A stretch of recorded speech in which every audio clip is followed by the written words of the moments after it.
Hello students, welcome to Geometry Defence Academy. तो भाई यशस्वी scholarship का जो टेस्ट होने जा रहा है 29 सितंबर को तो उसके लिए मैं सीरीज लेके आया हूँ top 100 polity questions. Top 100 polity questions कराऊंगा। आपको पता है कि सोशल साइंस एक सब्जेक्ट है, 25 मार्क्स का आएगा, वो भी मैं आपको दिखाऊंगा। उसमें सोशल साइंस में क्या क्या होता है भाई? सोशल साइंस में हिस्ट्री होती है, पॉलिटी होती है और ज्योग्राफी होती है, ठीक है। और इसके अलावा में कुछ इकोनॉमिक टर्म्स भी होते हैं। तो ये सिलेबस मिलके सोशल साइंस बनाता है। तो ऐसे में मैं आपके लिए टॉप 100 पॉलिटी के क्वेश्चन, ऐसी ज्योग्राफी के, ऐसे हिस्ट्री के मैं आपके सामने लेके आऊँगा, सो दैट आपकी डायरेक्ट प्रैक्टिस रहे। सीधा आपके एग्जाम तक प्रैक्टिस हो जाए, एकदम क्वेश्चंस का, सटीक क्वेश्चंस का कलेक्शन आपको मिल जाए। ये मेरा टारगेट है। क्लियर? चलिए शुरू करते हैं भाई। और ये ध्यान रखना, ये दोनों के लिए रहेगा, क्योंकि देखो भाई सोशल साइंस में जब होता है सब्जेक्ट तो जनरल सोशल साइंस पूछी जाती है। ऐसा नहीं है कि भाई चलो ठीक है बहुत अंदर से डेस्क्रिप्टिव पेपर हो रहा है, नहीं, बिल्कुल एकदम सीधी बेसिक सी सोशल साइंस के क्वेश्चन आएंगे, आपको समझ में आ जाएगा जब भी आप ये पूरी वीडियो को देखेंगे। एमसीक्यू फॉर्मेट में क्वेश्चंस की प्रैक्टिस होगी। चैनल को सब्सक्राइब कर लो, क्योंकि टिल एग्जाम मैं आपके साथ रहने वाला हूँ। एग्जाम का पेपर होगा, उसका एनालिसिस होगा, कट ऑफ वगैरह सब कुछ मैं आपको बताऊंगा। और जब आपको कैसे नेशनल स्कॉलरशिप पोर्टल पे अपने आप को रजिस्टर करना है, क्योंकि ऐसा नहीं होता कि एग्जाम दे दिया तो स्कॉलरशिप मिल गई भाई, उसके लिए बहुत सारी चीज़ें अपडेट रहना पड़ता है। तो मैं आपको ये वादा करता हूँ कि यहाँ से आपको सारी अपडेटेड इन्फॉर्मेशन मिलती रहेगी। तो चैनल को सब्सक्राइब कर लो। देखो ये हमारी टेस्ट सीरीज है भाई। देखो स्कॉलरशिप कितने रुपए की है? 75,000 रुपये की तो 9th के लिए है, 1,25,000 11वीं क्लास के लिए है।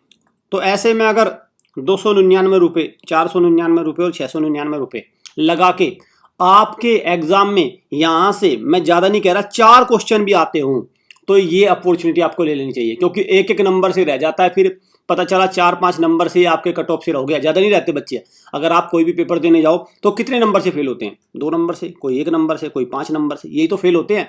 तो ऐसे में मेरा मानना ये है कि इसको भी साथ में लेके चलना है आपको। इनको भी ऐसा रिस्क नहीं लेना, छोटे छोटा ले लो। मैं तो कह रहा हूँ ये देख लो, ये आप इसको ले सकते हैं। और इसमें शायद एक टेस्ट आपको फिर भी मिल जाएगा, उसको देख लेना, फिर आप डिसाइड कर लेना। चलिए देखो भाई, ये है SSB entrance test, OMR based paper होगा। तो इसमें जो देखो मैथ्स की हमारी सीरीज चली हुई है, साइंस की सीरीज चली हुई है, मैं बात कर रहा हूँ सोशल साइंस की। सोशल साइंस में 25 क्वेश्चन, 1 मार्क्स, 25 नंबर आपके रहेंगे, ठीक है। और जनरल अवेयरनेस इसकी वीडियो मैं अलग लेके आऊँगा। तो अभी ये सोशल साइंस में पॉलिटी एक होता है, ज्योग्राफी एक होता है और हिस्ट्री एक होता है, ठीक है। और आपका क्या होता है, आपका एग्रीकल्चर वगैरह सारा जो इकोनॉमी वाले टर्म होते हैं, एग्रीकल्चर है, इकोलॉजी, सारे तो बेसिकली मेजर टर्म ये होते हैं। तो पॉलिटी से 4 से 5 क्वेश्चन आपको देखने को मिलेंगे। तो आपको क्या करना है भाई, आपको अभी से इसको तैयार कर लेना है। ये 100 क्वेश्चंस को ध्यान से सुनना, क्योंकि मैं थोड़ी एक्स्ट्रा इन्फॉर्मेशन भी दूंगा साथ साथ में। और ये 100 क्वेश्चंस आपकी जान बचाएंगे कुल मिला के, मैं कहूँगा। तो आपके 4 से 5 नंबर पॉलिटी के वहाँ पे श्योर हो जाएंगे, ठीक है। 29 सितंबर को पेपर है। तो अगर मैं देखूं तो कितने दिन बचे हैं आपके पास? 20 डेज का समय है। तो ऐसे में बहुत ज़्यादा डिटेलिंग आप पढ़ भी नहीं सकते। अब कहने लगे नहीं मैं तो पूरा एनसीईआरटी का सिलेबस भी तैयार कर दूंगा, कर लूंगी मैं तो सारा, नहीं भाई। ऐसे में देखो, और पता चला वहाँ से क्वेश्चन भी नहीं आ रहा है, क्योंकि वो बिटवीन द लाइन क्वेश्चन आता है ना भाई। ये नहीं है कि एनसीईआरटी के एमसीक्यू से क्वेश्चन मिल जाएगा, बिटवीन द लाइन क्वेश्चन आता है। बिटवीन द लाइन क्वेश्चन जब आता है तब आपको थोड़ी चीज़ें जनरल क्वेश्चन के एक्सपीरियंस के साथ आपको पढ़ना होगा। चलिए 35% मार्क्स में आपको पास होना है। शुरू करते हैं भाई। क्वेश्चन नंबर 1 बिल्कुल एकदम टू द पॉइंट क्वेश्चन है। The members of the Rajya Sabha are elected by. तो मेंबर राज्यसभा के कौन इलेक्ट करता है? क्या पीपल इलेक्ट करते हैं? डायरेक्ट इलेक्शन तो नहीं होते। लोकसभा बिल्कुल भी नहीं। Elected member of the legislative assembly, ये है इसका राइट आंसर। तो ऑप्शन नंबर क्या हो गया? Option number C. और मैं आपको कुछ जानकारी आपको दे दूं, राज्यसभा को अपर हाउस बोलते हैं, अपर हाउस। इसको परमानेंट हाउस भी बोलते हैं, परमानेंट हाउस। ये कभी डिजोल्व नहीं होता। राज्यसभा का एमपी कैसे बनता है? जो देखो हर राज्य में चुनाव होते हैं, जैसे अभी भी राज्य में किसमें चुनाव होने वाले? मध्य प्रदेश में चुनाव होने वाले, राजस्थान में चुनाव होने वाले। तो जो यहाँ के एमएलए चुन के जाते हैं, एमएलए, तो जो एमएलए होते हैं वो अपनी, फिर एक और चुनाव होता है, फिर वो मिलके का क्या करते हैं? राज्यसभा में भेजते हैं। जैसे अगर मैं बात करूं आम आदमी पार्टी की बात करूं तो राघव चड्ढा क्या है? राज्यसभा से सांसद है, राज्यसभा। तो आम आदमी पार्टी ने के जो एमएलए हैं उन्होंने उनको चुन के भेजा, कहाँ से? पंजाब से। अगर मैं सुधांशु त्रिवेदी की बात करूं, सुधांशु त्रिवेदी वो भी क्या है? राज्यसभा में है, बीजेपी ने भेजा है। अगर मैं बात करूं हमारे फाइनेंस मिनिस्टर निर्मला सीतारमण, वो कौन है भाई? वो भी तो है, वो क्या है, वो भी राज्यसभा से ही सांसद है, कोई इलेक्शन लड़के नहीं आए हैं, वो उन्होंने कोई इलेक्शन नहीं लड़ा है।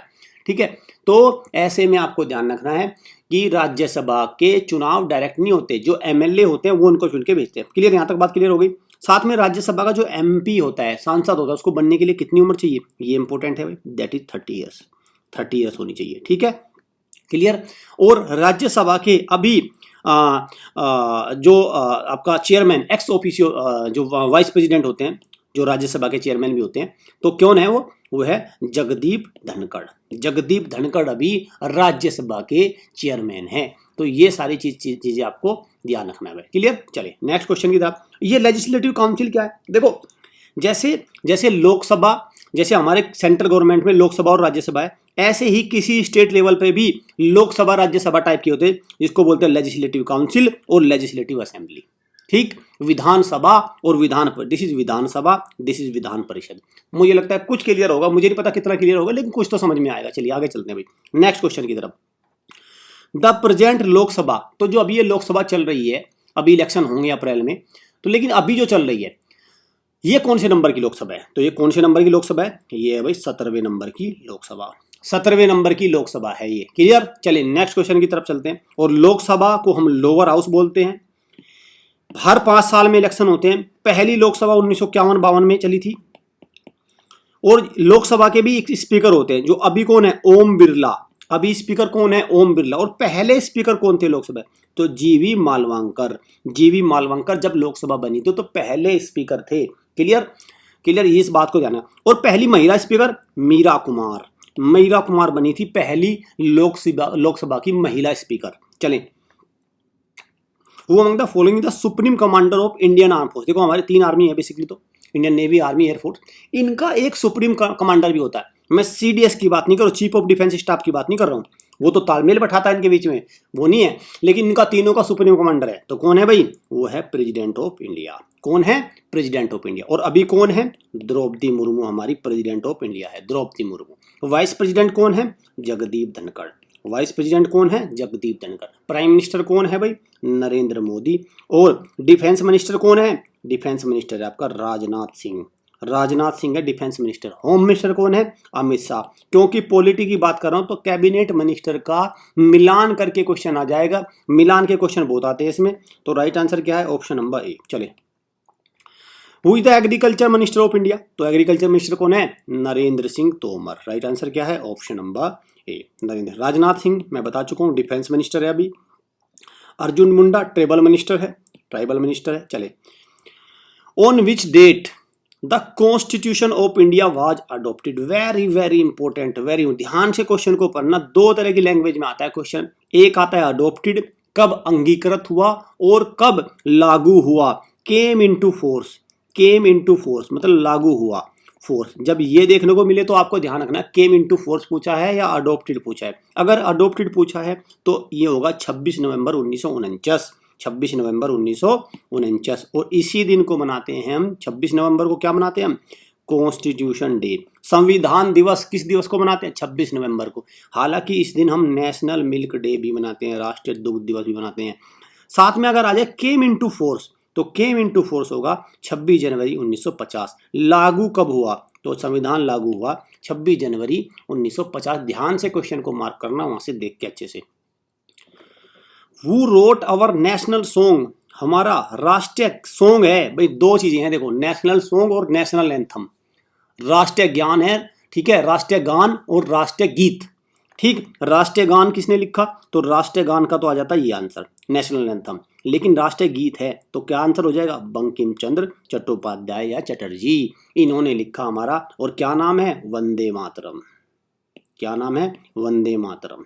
और जन गण मन ये हमारा नेशनल एंथम है। ठीक है, 52 सेकंड होते हैं नेशनल एंथम के। चलिए, A is the right answer. इसका आंसर क्या हो गया, A. How many fundamental rights are there Indian constitution. अभी कितने फंडामेंटल राइट है, एट प्रेजेंट की बात हो रही है। तो भाई कितने हैं टोटल हमारे पास फंडामेंटल राइट है, 6। कितने हैं, 6। और ये फंडामेंटल राइट कितने आर्टिकल, ये ध्यान रखना। इनकी जो बात होती है आर्टिकल 12 से लेके 35 तक के जो आर्टिकल है, इनमें सारे फंडामेंटल राइट समाहित है। तो अगर कोई भी क्वेश्चन आ जाए फंडामेंटल राइट से तो वो किस आर्टिकल में आएगा, तो समझ लो कि 12 से लेके 35 के बीच का आंसर होगा, 12 से लेके 35 तक का आंसर होगा। और कौन सा पार्ट, कौन सा भाग, तो पार्ट 3 में हमारे संविधान के ये फंडामेंटल राइट है। तो कितने हैं फंडामेंटल राइट्स हैं, तो टोटल पहले जब संविधान बना था तो फंडामेंटल राइट थे 7, लेकिन इसमें राइट टू प्रॉपर्टी वो एक फंडामेंटल राइट नहीं है, वो एक अब एक लीगल राइट है। ठीक है, लीगल राइट है, अब वो फंडामेंटल राइट नहीं है, वो एक लीगल राइट है। क्लियर, ये आपको ध्यान रखना है। क्लियर, चलिए 31 में, आर्टिकल 31 में था, लेकिन अब 300 आई थिंक 300A करके कुछ वहां पे चला गया वो। चलिए नेक्स्ट क्वेश्चन पे चलते हैं। What is the parliament of Japan. देखो हर देश की पार्लियामेंट का नाम होता है, जैसे हमारी पार्लियामेंट का नाम क्या है, संसद। ठीक है, संसद है पार्लियामेंट का नाम, इसलिए संसद टीवी भी बना है, संसद टीवी। तो ऐसे ही और जापान की पार्लियामेंट का क्या नाम है, तो जापान की पार्लियामेंट का नाम है डाइट। राइट आंसर क्या है, ऑप्शन नंबर डी। और मैं बता दूं बंडसटैग और बंडसटैक्ट, बंडसट्रैट और बंडसटैग ये जर्मनी की संसद है। जैसे हमारे यहाँ पर हाउस, लोअर हाउस, ऐसे वहाँ पे कांग्रेस तो बहुत सारे देशों की है, कांग्रेस बहुत सारे देशों की है कांग्रेस, जैसे अमेरिका की कांग्रेस है। How many members are there in Rajya Sabha, तो राज्यसभा की जो मैक्सिमम स्ट्रेंथ कितनी होती है, तो राज्यसभा की मैक्सिमम स्ट्रेंथ कितनी होती है, 250। और 250 में ध्यान रखना 12 मेंबर्स को प्रेसिडेंट नॉमिनेट करते हैं, 12। और वे किस क्षेत्र से, कोई खेल से, कोई आपका आर्ट एंड कल्चर से, वैज्ञानिक भी होते हैं, अपने अपने क्षेत्र के महान व्यक्ति होते हैं 12। ठीक है, एक्सपर्ट लोग उनको सेलेक्ट करते हैं, 12 को करते हैं प्रेसिडेंट। और कितनी उम्र होनी चाहिए भाई राज्यसभा में जाने के लिए, 30 की उम्र होना चाहिए। और राज्यसभा के सभापति कौन होते हैं, वाइस प्रेसिडेंट कौन है, जगदीप धनखड़। इनको चुनाव, इनकी उम्र कितनी होनी चाहिए, मिनिमम 35 ईयर्स होनी चाहिए, 35। ये ईयर वाले क्वेश्चन बहुत आते हैं। और राज्यसभा में जो एमपी जाता है उसका कार्यकाल कितना होता है, ध्यान रखना 6 साल कार्यकाल होता है भाई, 5 साल मत मार्क कर देना, 6 साल उसका कार्यकाल होता है। चलिए नेक्स्ट क्वेश्चन की तरफ बढ़ते हैं। How many states Indian union territories are there, 300 article 370 तो खत्म हो चुका है। ठीक है, अब कितने स्टेट और यूनियन टेरिटरी है भारत में, तो कितना आंसर है भाई इसका, 28 स्टेट्स और 8 यूनियन टेरिटरी है। 28 स्टेट है और 8 यूनियन टेरिटरी है। और 370 किससे संबंधित था, जम्मू कश्मीर से, जो अब अबोलिश हो चुका है। ठीक है, आरटीई का मतलब राइट टू एजुकेशन, शिक्षा का अधिकार, एज फंडामेंटल राइट इसको ऐड कर दिया गया था फंडामेंटल राइट में। ठीक है, अब ये मत कहना कि फंडामेंटल राइट में इसको भी ऐड करते तो 7 हो गए फंडामेंटल, नहीं, देखो ये इसके सेक्शन में ऐड हो जाते हैं। फंडामेंटल राइट को ये 21A में जैसे उसको ऐड कर दिया गया, तो ABC ऐसे सेक्शन बना के उसी के अंदर ऐड कर देते हैं इसको फंडामेंटल। तो किस एज ग्रुप को शिक्षा का अधिकार है, मतलब उसको कंपलसरी है, शिक्षा देनी पड़ेगी उसको, तो एक फंडामेंटल राइट भी और फंडामेंटल ड्यूटी भी है, फंडामेंटल ड्यूटी भी है। आप जब डिटेल में कॉन्स्टिट्यूशन कराऊंगा मैं, अलग से पॉलिटी पढ़ेंगे तब वहाँ पे देखेंगे, लेकिन अभी तो हमारा ये रैपिड है। तो ये क्या है, इसकी उम्र 6 से 14 साल के बच्चों को कंपलसरी है एजुकेशन देना, सरकार की जिम्मेदारी है, उनको एजुकेशन मिलेगी और फ्री में मिलेगी वो भी। Which of the following statements is are true, कौन सा स्टेटमेंट इसमें ट्रू है, इंडियन कॉन्स्टिट्यूशन प्रोवाइड्स इनइक्वलिटी, ध्यान से मार्क किया करो, देखो यहाँ पे इस तरह का एग्जामिनर आपको फंसा, इनइक्वलिटी लिखा हुआ है तो गलत हो गया। It establishes an authoritarian government, नहीं, तानाशाह गवर्नमेंट तो बिल्कुल भी, डेमोक्रेसी हमारे यहाँ तो। It gives fundamental rights, fundamental बिल्कुल सही है, इसने कॉन्स्टिट्यूशन ने हमें क्या दिए हैं, फंडामेंटल राइट्स दिए हैं सिटीजन को, बिल्कुल सही है। तो option number 3 C is the right answer. Clear, चलिए नेक्स्ट क्वेश्चन की तरफ। The Indian flag was design, जो तिरंगा है उसको किसने डिजाइन किया था, तो किसने इसको डिजाइन किया था, पिंगाली वेंकैया ने, पिंगाली वेंकैया ने इसको डिजाइन किया था। और साथ में जो चंद्रयान 2 जहाँ पे लैंड हुआ है, चंद्रयान 2 ने जहाँ पे 3 की नहीं, मैं 2 की बात कर रहा हूँ, जहाँ पे 3 गया है उसका तो नाम तो है शिव शक्ति, उस पॉइंट का नाम क्या है, शिव शक्ति। लेकिन जो 2 गया था उस स्थान का नाम भी तिरंगा रखा गया है। जो 2019 में चंद्रयान 2 जो अपने मार्क उसने रखा था, पूरी तरह लैंड नहीं कर पाया था, उसका जो पॉइंट है जहाँ पे उसने मार्क छोड़ा उसका नाम है तिरंगा। ठीक, चले भाई देखो, ये मैं कहूँगा ये कोई पैसे नहीं होते, ये बहुत कुछ भी नहीं होता, जरा सी देर में खर्च हो जाते हैं। आप कुछ भी फास्ट फूड वगैरह कुछ भी लेने जाओगे वहाँ पे भी जरा सी देर में कहीं भी, तो अगर बात 75,000 और 1 लाख की है तो इसमें ये आपको एटलीस्ट लेना चाहिए। Which article of the Indian constitution deal with untouchability, untouchability के साथ कौन सा आर्टिकल डील करता है, तो ये क्या है भाई, ये है आपका आर्टिकल 17। आर्टिकल 17 क्या है, अनटचेबिलिटी को डील करता है। Right answer is option number C. 10th schedule added in the constitution by 52nd amendment. तो 10वां शेड्यूल, टोटल शेड्यूल कितने हैं भारतीय हमारे इसमें 12 शेड्यूल है, 12 शेड्यूल है, ठीक है। तो उसमें 10वां शेड्यूल अमेंडमेंट हुआ संविधान में 1985 में। उसके आगे क्या किस लिए आया था? तो ये आया था भाई आपका आया राम गया राम पॉलिटिक्स को रोकने के लिए। किसके लिए? आया राम गया राम पॉलिटिक्स को रोकने के लिए। तो मैं बात कर रहा हूँ एंटी डिफेक्शन लॉ की। तो क्या थी हमारे यहाँ पे पॉलिटिक्स थी? आया राम और गया राम। मतलब क्या हो गया? मतलब ये हो गया, आया राम गया राम का मतलब ये हो गया, जैसे किसी पार्टी की सरकार बनी और उस जैसे मान के चलो अभी मैं बात करूं मध्य प्रदेश की। मध्य प्रदेश में कांग्रेस की सरकार बनी थी, ठीक है। और फिर बाद में ये सारे सांसद, ये जो विधायक हैं सारे टूट के कहाँ चले गए? बीजेपी में चले गए। तो पहले क्या होता था, इसके खिलाफ कोई रूल नहीं था। तो फिर ये आया एंटी डिफेक्शन लॉ। अब इस रूल में क्या है, कम से कम अगर 1 2 4 5 टूट के गए ना तो वो उनकी सदस्यता चली जाएगी, उनकी मेंबरशिप चली जाएगी। कम से कम 2/3 जाने चाहिए। अगर 2/3 जाते हैं तो ये कानून उस पर लागू नहीं होगा। अगर 2/3 से मान के चलो किसी उसमें अगर मैं बात करूँ 400 की बात है, उत्तर प्रदेश में 400 सीटें हैं लगभग, ठीक है।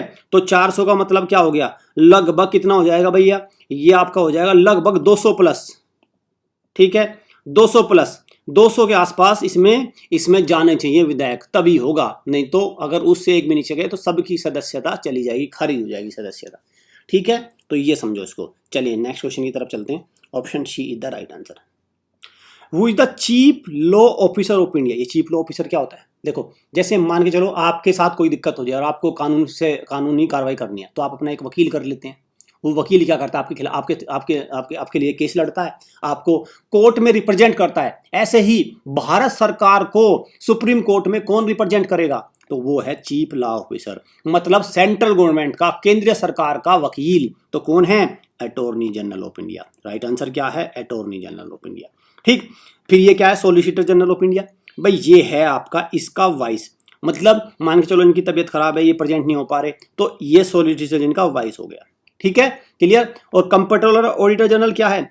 आपको अपनी ऑडिट वगैरह करानी है तो आप तो अपना सीए ले लेंगे, लेकिन सरकार का सीए, सरकार का चार्टर्ड अकाउंटेंट कौन है? कौन है भाई? ये है कैग, कंप्ट्रोलर ऑडिटर जनरल। और जो चीफ लॉ ऑफिसर है ना, आर्टिकल 76 में जिक्र है इसका, संविधान के आर्टिकल 76 में इसका अटॉर्नी जनरल का, ठीक है। एक और यहाँ पे टर्म रह गया, अगर मैं बात करूँ एडवोकेट जनरल, जनरल कर दीजिए इसको।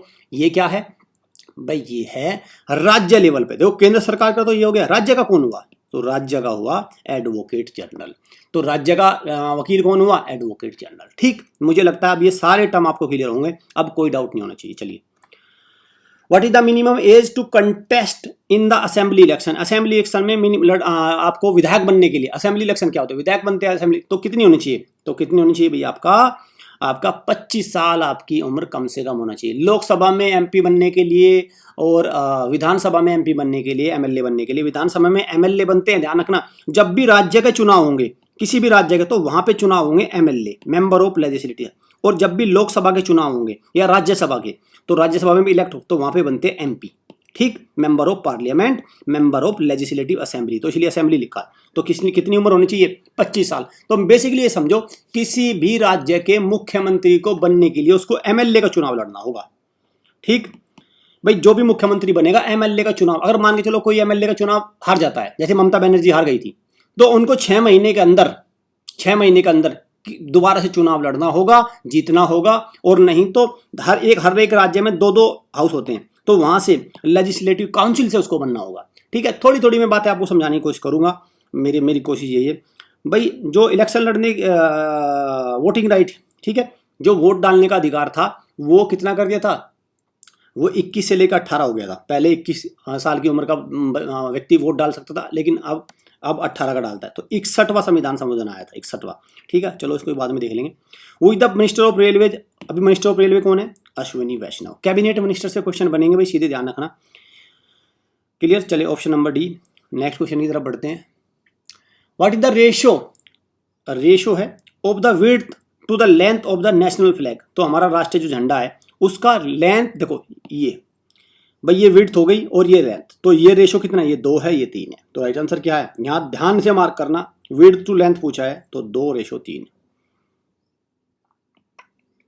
Who are the longest serving president of India, तो लॉन्गेस्ट सर्विंग प्रेसिडेंट तो कौन थे, भारत के पहले ही प्रेसिडेंट थे। 12-13 साल कितने रहे, वो रहे हैं 12 साल।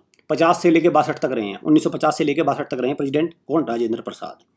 और प्राइम मिनिस्टर आपका पंडित जवाहरलाल नेहरू सबसे ज़्यादा समय तक वो रहे हैं, आपका 47 से लेके आपका 64 तक, 47 से लेके 64 तक हो रहे हैं, और ये आपका 62 तक रहे हैं राजेंद्र प्रसाद। ठीक, अगर आ जाए कि ये जाकिर हुसैन, ये क्या है, ये भाई थर्ड प्रेसिडेंट है, और इन्होंने अपना ऑफिस कंप्लीट नहीं किया था, वहीं पे इनकी मृत्यु हो गई थी। मतलब ये पहले प्रेसिडेंट थे जिनकी बिफोर कंप्लीशन ऑफिस के टाइम में ही इनकी मृत्यु हो गई थी, और ये पहले मुस्लिम प्रेसिडेंट ऑफ इंडिया। मुस्लिम अगर आ जाए, जैसे महिला में कौन है, प्रतिभा देवी सिंह पाटिल, ये महिला में बनी थी। ठीक है, ये सब चीज़ें आपको यार इस तरह के क्वेश्चन आपके एग्जाम में बनते हैं। सी इज द राइट आंसर। भाई ये होमवर्क क्वेश्चन है, और इसका आंसर आपको मुझे क्या करना है, इसका आंसर मुझे आपको कमेंट बॉक्स में देना। What is the full form of EVM, आप वोट डालने जाते हैं तो ईवीएम देखते हैं, ईवीएम पे ईवीएम का बटन दबाते हैं, तो मुझे आपको बताना है होमवर्क क्वेश्चन, कमेंट बॉक्स में देना। ईवीएम का मतलब क्या है, ईवीएम की फुल फॉर्म क्या है, कमेंट बॉक्स में आपको मुझे इसका आंसर देना है। ये सारे मैं कहूँगा लालच बुरी बला है। अगर इस तरह का इन्वेस्टमेंट करके, क्योंकि आप सोचोगे चलो ठीक है आपने ये ले लिया 299 और आपका सिलेक्शन भी नहीं हुआ, पर लेकिन 4, 5, 10, 50 क्वेश्चन तो आपको हाथ लगेंगे, याद होंगे, वो कुछ काम आएंगे, आपके जीवन भर काम आएंगे। चैनल को सब्सक्राइब कर लो, बेल आइकन पे क्लिक कर लो।